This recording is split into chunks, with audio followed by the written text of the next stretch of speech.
Yang ketiga yang nggak kalah penting adalah bahwa bumi Syam itu ya adalah barometer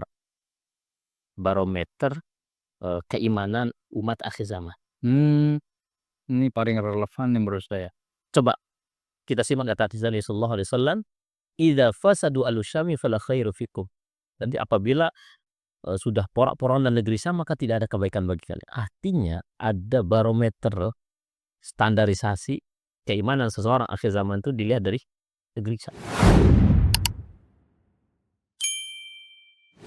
Baik, bismillahirrahmanirrahim. Assalamualaikum warahmatullahi wabarakatuh. Waalaikumsalam warahmatullahi wabarakatuh. Kembali lagi teman-teman Circle Sejalan, kita buka jalannya. Assalamualaikum warahmatullahi wabarakatuh, Ustaz. Waalaikumsalam warahmatullahi wabarakatuh. Ini ciri khas dari Podcast Circle Sejalan. jalan. Iya. Ustaz, gimana kabarnya? Alhamdulillah. Alhamdulillah, ini hampir 2 pekan kita kemudian nggak ketemu. Iya, betul. Karena kemarin baik kita pribadi, keluarga, dalam keadaan yang kemudian kurang fit. Karena belakangan nih, Ustaz, ya kemarin kita sebenarnya sudah bahas banyak kemudian yang dalam keadaan sakit karena mungkin dalam cuaca yang kurang baik gitu ya, pancaroba, ya jadi anak kemarin sempat kena, antum juga kemarin Iya, sempat. kabarnya seperti itu ya. Betul nih.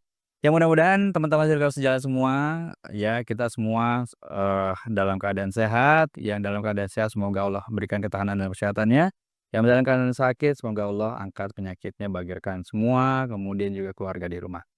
Ustaz, Yap. kita mau bahas lagi, tadi kemarin diberikan brief, yuk kita coba bahas lagi Palestina. Karena seperti yang kita sampaikan sebelumnya, Ustaz, bahwa isu terkait dengan Palestina ini harus terus kita gaungkan. Betul. Kita berkomitmen bahwa kemarin ya antum sampaikan bahwa yang paling mudah untuk kemudian kita kerjakan adalah terus kemudian membicarakan soal Palestina. Betul. Nah, coba kita angkat berita terkini terkait dengan Palestina. Sekarang tanggal 9 September. Nah, ini Masya Allah, Ustaz, Anda juga tadi sudah sempat baca bahwa ini Netanyahu, ya, atau kita biasa Netanyahu ya. Israel siap lancarkan ultimatum, ya, warga Gaza waktu warga Gaza pergi sekarang. Masya Allah. Ya, jadi dari kemarinnya sebelumnya juga ada pernyataan yang kemudian disampaikan oleh salah satu PM dari Amerika Serikat, ya, bahwa PM atau Menlunya. kemarin kalau nggak salah PM-nya ya, Oh, ya, atau salah satu senator kalau nggak salah. Itu menyatakan bahwa tidak ada negara Palestina. oke. Nah, jadi di tengah isu global seperti ini, ya penting untuk kita kemudian terus aktual, Tat, dengan berita terkini. Dan seperti apa yang kita sampaikan tadi, ya kita harus kemudian terus membicarakan soal Palestina sehingga negeri yang Rasul sampaikan punya keutamaan ini terus kemudian ada di keseharian kita, di benak kita, di dalam doa-doa kita. Betul. Ustaz, gimana pandangan antum terkait dengan isu terkini ini, Ustaz? Ya. Pertama, bismillahirrahmanirrahim.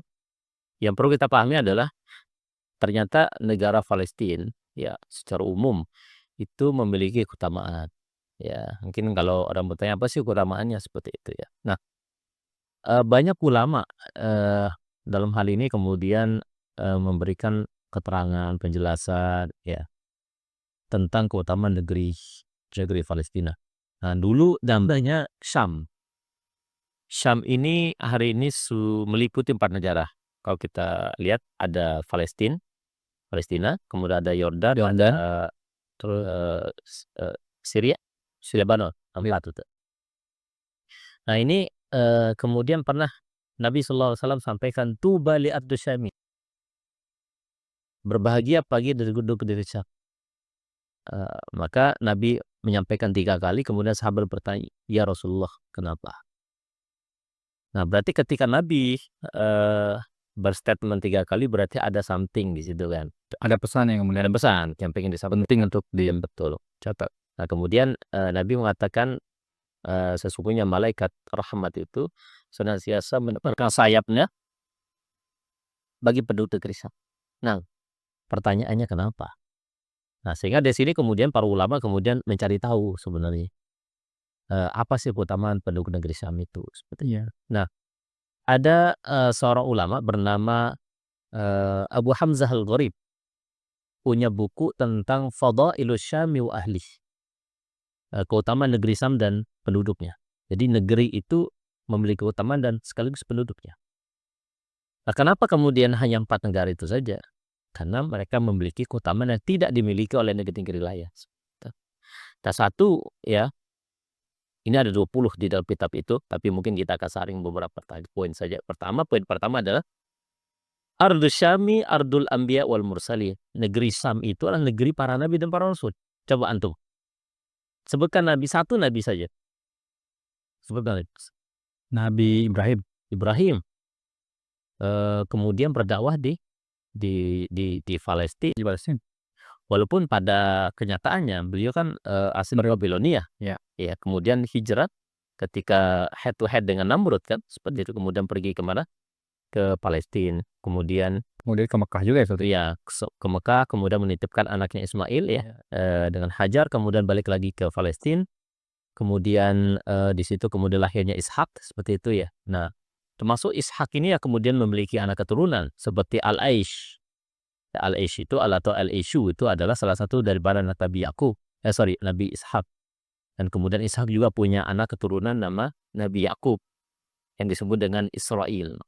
Nah, Yakub inilah nanti memiliki 12 anak dari 4 istrinya. Masya Allah. Dan semua itu adalah, Banu Israel.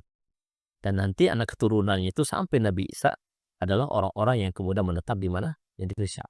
Kayak penting nanti kita bahas satu sesi untuk Betul. terkait dengan silsilah. Silsilah para nabi Bani Israel itu bagus. Tuh. Nah, dari 124.000 nabi, bayangkan dari 124.000 nabi, 315 rasul, 25 nabi yang wajib dimani dalam Quran itu, semuanya pernah ke negeri Syam. Minimal sekali mereka ketika Nabi Isra dan Mi'raj, ya, seluruh para nabi itu ikut salat di belakang Nabi Sallallahu Alaihi Wasallam sebelum naik ke Sidratul Muntaha. Nah, dari sini kemudian, Abu Hamzah Al-Gharib memilih poin yang pertama adalah negeri Syam itu adalah negerinya para nabi dan para rasul. Beliau menyebutkan Ardus Syami Ardul Anbiya wal Mursalin, negeri para nabi dan para rasul. Dan bahkan dalam catatan sejarahnya di antara Nabi Zakaria, ya, kemudian, Nabi Yahya dan seterusnya ya, kemudian mereka berada di negeri Syam, seperti itu. Ini yang pertama, ada 20 gitu ya. Nah, ini ada cukup panjang seperti itu. Nah, poin yang kedua ini penting. Kita mengerti bahwa, huru-hara itu akan terjadi nanti di akhir zaman kata Nabi. Kita nih sebenarnya sudah masuk akhir zaman atau bagaimana menurut Bapak? Nah, ini nah bagus nih pertanyaannya. Nah, nih. Kalau ngelihat hadis Nabi, itu ada hadis Nabi bahwa umat Islam itu nanti akan dipimpin dengan 5 masa kepemimpinan. Ya. Nah, ini nanti kita buat podcast sendiri. Pertama, fase nubuah namanya. Fase kenabian itu 23 tahun. Iya. 10 tahun di Mekah, 23 tahun di Madinah. Kemudian yang kedua, fase, khilafah ala manhajin nubuwah. Fase kepemimpinan para khalifah yang ini mirip-mirip dengan konsep Nabi. Ya, artinya gaya kepemimpinan seperti Nabi. Itu kurang lebih 30 tahun. Mulai dari Abu Bakar 2 tahun, kemudian, Umar 10 tahun, kemudian Utsman 12 tahun, kemudian Ali. Dan ini spesifik dibahas dalam hadis, Ustaz? Spesifik. Ya. Oke. Kemudian yang ketiga, mulkan adhan, para pemimpin yang kemudian menggigit. Nah, itu sudah tidak ada khilafah lagi, tetapi disebut dengan, dinasti. Maka ada dinasti Umayyah, dinasti Abbasiyah, dinasti lain sampai Mamluk dan sebagainya, sampai nanti, Turki Utsmani yang runtuh pada 1924 ya, seperti itu. Nah, selesai itu, mulkan adhan. Nah, pada fase yang keempat kata Nabi, nah ini kita ini, mulkan jabbarin, kalian akan dipimpin dengan pemimpin-pemimpin diktator. Hari ini diktator. Coba bayangkan. Yang diktator apa zalim, Ustaz? Diktator. Diktator ya? mulkan jabbarin itu artinya para pemimpin diktator yang coba lihat negara-negara kaum muslimin hari ini mana yang kemudian tidak diktator pemimpinnya.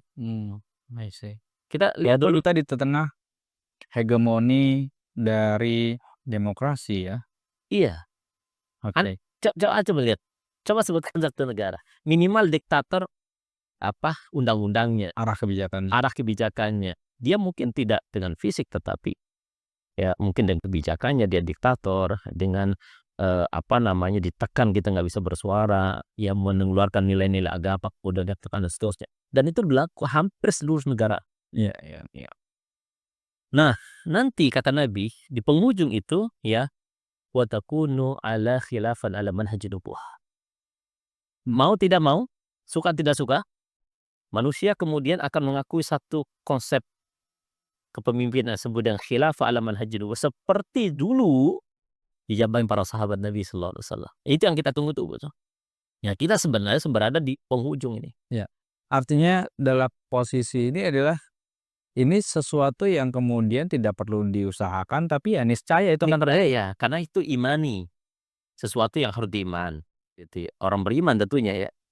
Ya, hari ini ya mohon maaf kita yang kemudian membangga-banggakan konsep demokrasi gitu ya. Ya. Artinya kalau orang beriman ini akan terjadi seperti itu. Dan nanti akan muncul Imam Mahdi, akan muncul Nabi Isa alaihi salatu wasallam terus. Ya. Itu yang sebenarnya menarik ini. Makanya kemudian ada ungkapan-ungkapan umat Islam itu tidak akan sampai 1.500 tahun. Karena ada pernah itu. Nah, karena memang dari hadisnya begitu gitu. Walaupun nanti kemudian hadis itu kemudian dijelaskan oleh para ulama bahwa ada yang mengatakan khilaf di situ, ulama ada yang mengatakan dan sebagainya. Itu tema yang berbeda. Ya. Tadi yang kedua berarti kita dalam masa yang kemudian akhir zaman. Bagaimana, Ustaz? Iya, Kaitannya tadi. kita berada di mana masa yang kemudian masa yang sudah disampaikan Nabi sebenarnya. Kata Nabi sallallahu alaihi wasallam nanti di akhir zaman itu kata Nabi yusbihu mu'minan wa yumsi kafir. Bisa jadi ada orang di pagi hari dia beriman, sore udah kufur. Itu tanda-tandanya. Tanda yang kedua, bada al-islamu ghariban wa sayudu ghariban kama bada. Islam itu dulu asing, terasa asing datang di tengah komunitas orang-orang kafir Quraisy. Nanti akan kembali muncul asing di tengah komunitas orang-orang beriman. Coba lihat sekarang kan betul kan? Gitu. Iya, iya, iya, terasa ya. Terasa seperti itu. Pertanyaannya apakah itu kemudian tanda-tanda kita akan berada di penghujung akhir zaman seperti itu. Yang ketiga, Ustaz, selanjutnya? Nah, yang ketiga nih.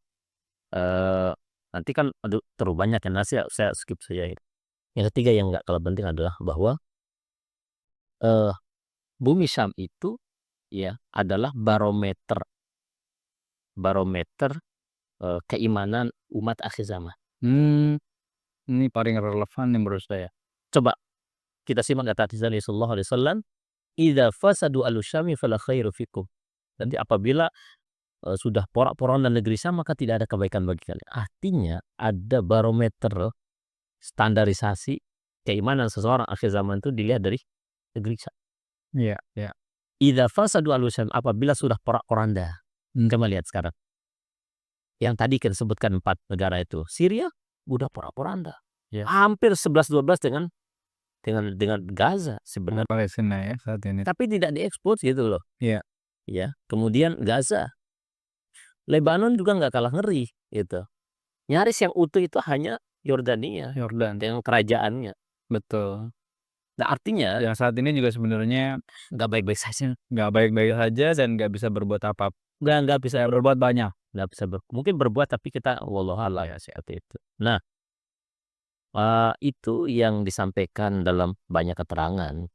Nah, dan masuk yang ini yang nggak kalah penting bagi saya adalah bahwa yang poin yang keempat adalah negeri Syam itu adalah negeri akhir zaman dan cerita umat manusia di akhir zaman.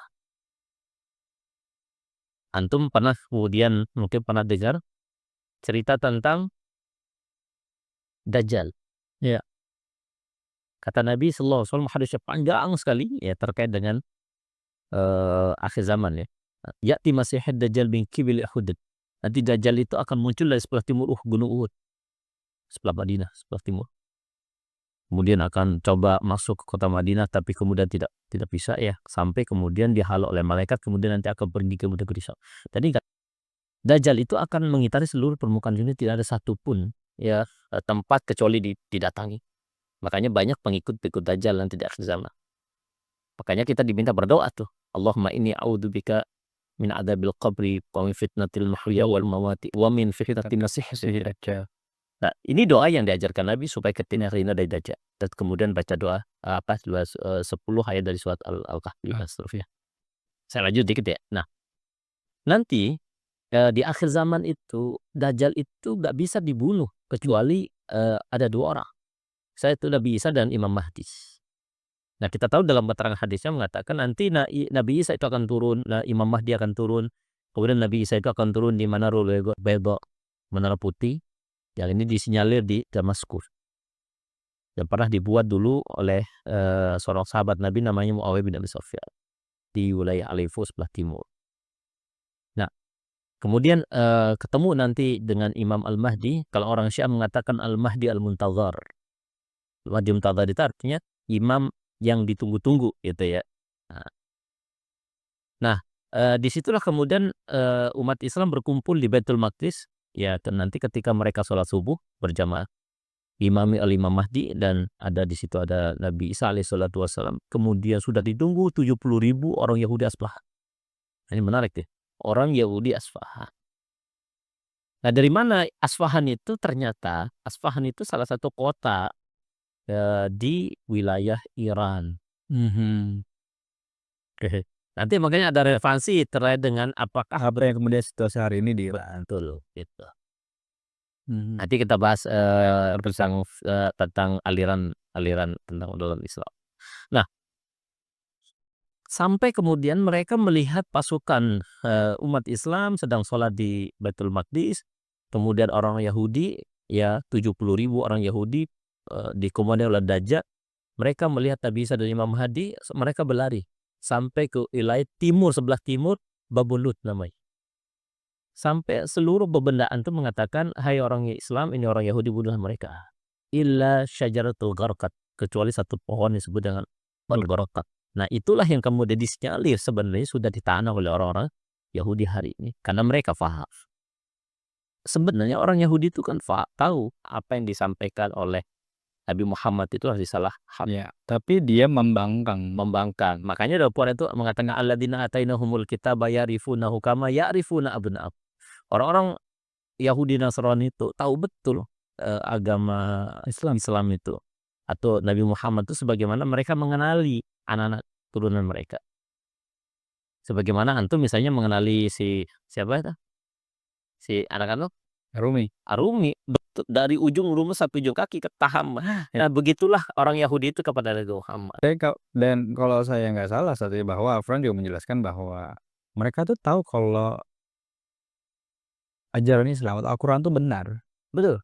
Tapi mereka mengingkari. Bahasa Bahasanya kan ya, mengingkari ya, ya. Ingkari ya. Nah, itu ayat itu alladzina atainahumul kitaba ya'rifunahu. Orang-orang yang dikasih Alkitab itu yaitu Injil dan Taurat. Ya, ya'rifunahu, mereka mengenal Nabi Muhammad kama ya'rifuna abna'ahum, sebagaimana mereka kenal betul anak keturunan mereka. Nah, pertanyaannya kenapa? Nah, karena ya ada hasad dengki. Nabi akhir zaman itu tidak muncul dari ishab ya. Sehingga diisukan bahwa ya di framing dalam catatan sejarah bahwa Nabi Muhammad itu lahir dari seorang budak yang namanya Hajar. Padahal dalam fakta sejarahnya Hajar itu adalah salah satu putri raja yang ayahnya ditahan oleh raja yang berkuasa pada saat itu.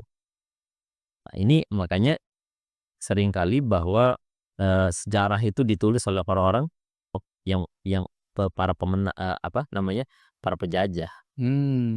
Iya. Sehingga dibolak-balik Dilencengkan. seperti itu. Nah, ini kan menarik sebenarnya. Baik. Berarti dari tadi berita yang kemudian kita dengar, kemudian antum kemudian sampaikan bahwa ada keutamaan di negeri Syam. Yang kemudian tadi negeri Syam ya tadi dibahas oleh dalam satu kitab ada 20 keutamaan kurang lebih gitu ya dalam kitab yang tadi antum sebutkan. bahwa di antaranya adalah yang utama tadi bahwa negeri Syam adalah negerinya para nabi, kemudian negeri Syam adalah tempat kita di akhir zaman, kemudian Tolak ukur keimanan. tolak ukur keimanan. Nah, kalau kita tadi relevansikan dengan apa yang kita bahas, mungkin apakah antum mau menyampaikan bahwa saat ini umat Islam itu tidak sepenuhnya memahami atau kemudian mengimani terkait dengan mmm, keutamaan negeri Syam ini, Ustaz. Sehingga kemudian kita ada pada situasi yang kemudian sulit seperti ini. Di tengah kemudian tadi ada narasi yang kemudian sangat mengejutkan bahwa tidak ada negara Palestina, ya artinya kan tadi, kalau kita relevansikan tadi antum sampaikan, ada informasi yang kemudian dilencengkan dan seterusnya.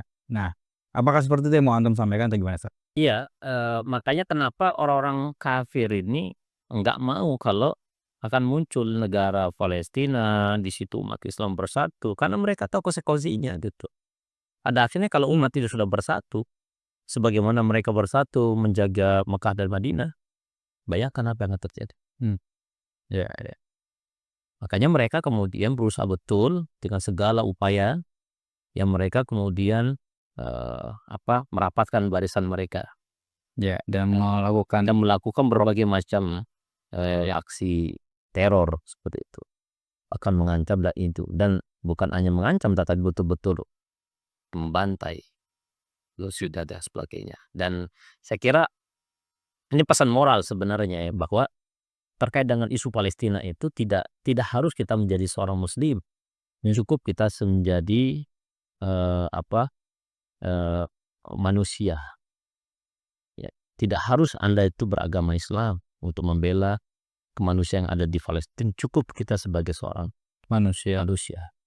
Ya, kemudian kita melihat manusia punya martabat, ya, ya kemudian diporak-porandakan. Betul. Ya, dan Masya Allah ya Ustaz ya, kalau saya lihat di berbagai media bahwa negeri barat pun ya warganya itu sudah kemudian melakukan, menyuarakan untuk membela Palestina dan seterusnya. Tapi di berbagai sektor kalau nggak salah. Betul betul. Mulai dari bahkan sekarang Ustaz, ya, nah di situasi yang kemudian jauh dari keislaman ya, sebagai contoh dari konser musik ada yang bawa bendera Palestina, kemudian ya kemudian di berbagai media yang kemudian kita temui ya, bahkan bukan bukan negara muslim gitu ya, Betul.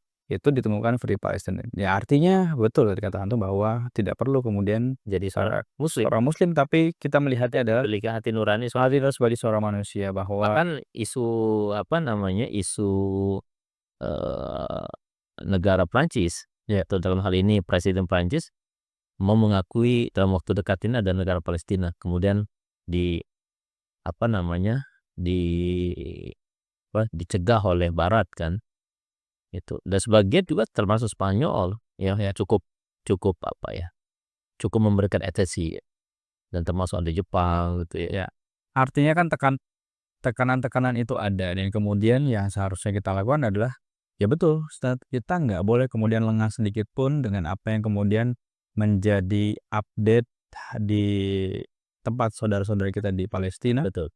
yang saat ini nggak baik-baik aja teman-teman semua, ya bahwa mereka masih dibombardir, ya mereka kemudian masih kemudian membutuhkan pertolongan dari segi ya, eee, terkait dengan kebutuhan kehidupan sehari-hari dan seterusnya, ya mereka saat ini masih di dalam suasana yang mencekam setiap waktu. Jadi, kondisi hari ini nggak boleh terus kemudian kita berhenti untuk terus menyuarakan. Nah, ini salah satu ikhtiar kita untuk terus kemudian mengingatkan, para teman-teman circle sejalan semua, untuk kemudian kita sama-sama untuk mengingat keutamaan negeri Syam, kemudian kita memastikan bahwa lingkungan sekitar kita ingatkan, hati nuraninya dipakai, kemudian digunakan untuk terus menyuarakan bahwa Palestina mesti merdeka. Baik. Gimana tuh? Nah ini, sebagai conclusion ya, bahwa, eee, sebentar lagi musim dingin. Ya, sebentar lagi akhir tahun ya, ini sudah bulan September, kemudian Oktober, kemudian November sudah masuk, ini 3 bulan lagi ya. Nah, soalnya udah mulai gini, gitu. Nah, artinya bayangkan teman-teman kalau seandainya kita saja membutuhkan selimut di apa namanya, di Negeri yang tropis ini. yang tropis ya. Ya. Bagaimana dengan teman-teman di sana yang kemudian tidak memiliki, peralatan yang cukup untuk kemudian, menghangatkan badan mereka. Di saat, mungkin suhu sangat dingin nanti, ya, dan apa peran kita sebenarnya? Nah, pertama adalah yang pengen saya sampaikan di podcast ini, ya, pertama adalah terus kemudian menyuarakan dalam berbagai kesempatan, ya, melalui, media kita, ya, tentang isu-isu Palestina, itu yang pertama. Yang kedua, siapa lagi kalau bukan kita? Tidak harus kita menjadi seorang muslim untuk berbicara Palestina, cukup menjadi manusia yang punya hati nurani. Yang ketiga, isu Palestina ini, ya, ini tentang keimanan, bukan hanya tentang kemanusiaan. Karena, ya, Palestina itu adalah, ya, cerita akhir zaman umat manusia, dan itu diyakini dan itu disabdakan oleh baginda Muhammad SAW. Dan terakhir, perlu dipahami bahwa, ya, kiblat umat Islam pertama kali itu adalah Baitul Maqdis. Ya, kalau bukan kita, siapa lagi yang akan bersuara? Mari teman-teman semua kita suarakan, ya, kita bicarakan, kita kemudian punya kontribusi terhadap kemerdekaan, bumi Palestina. Dan jangan lupa, terus kemudian, eee share, ya, Ya. komen, kemudian, apa namanya, sebarkan, ya, eee, apa namanya, berita-berita seperti ini supaya kemudian, teman-teman kita di sana itu merasa, apa namanya, merasa kita berada di sekeliling mereka walaupun kemudian hanya suara dan sebagainya, seperti itu. Jadi berita tadi harus kita negasikan ya Ustaz, bahwa si Netanyahu ini meminta untuk warga Gaza mengosongkan Gaza, ya itu kita wajib tolak sekeras-kerasnya. Dan kita harus kemudian peduli terhadap saudara-saudara kita di Palestina. Baik, kira-kira gitu Ustaz. Siap. Mungkin kita akan lanjut lagi kemudian di beberapa pembahasan kita yang lainnya. Masih hubungan Palestina, kita berkomitmen untuk terus kemudian membahas isu-isu terkait dengan update Palestina, Palestinaan, dan terus teman-teman kami menghimbau teman-teman semua untuk berdonasi sebaik-baiknya kepada saudara-saudara kita di Palestina. Baik teman-teman, terima kasih atas atensinya. Ustaz, syukur Ustaz. Ya, tidak khas, circle sejalan. Siap, Ustaz.